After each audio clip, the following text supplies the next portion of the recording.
প্রিয় দর্শক, আপনারা দেখতে পাচ্ছেন এই মুহূর্তে গোপালগঞ্জের অবস্থা রণক্ষেত্রে পরিণত হয়েছে।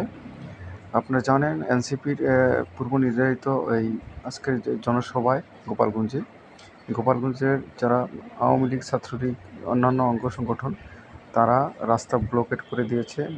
তারা ঢুকেছে কিন্তু বের হতে না পারে। সকল রাস্তা গাছ কেটে এই ছাত্রলীগ, যুবলীগ, আওয়ামী লীগ যারা আছে প্রত্যেকেই গাছ কেটে রাস্তায় ফেলে রাখা হচ্ছে, আটকে রাখা হচ্ছে।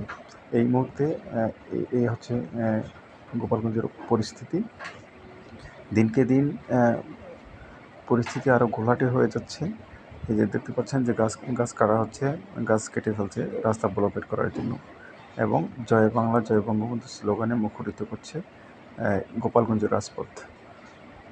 আপনারা দেখতে পাচ্ছেন খুবই ভয়ঙ্কর পরিণতি। ওদিকে সার্কিট হাউসে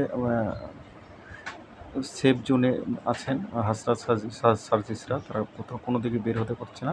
চতুর্দিকে তাদেরকে ব্লকেট করে রেখেছে আওয়ামী লীগ, ছাত্রলীগ এবং যুবলীগের অন্যান্য অঙ্গ সংগঠনের নেতৃবৃন্দরা।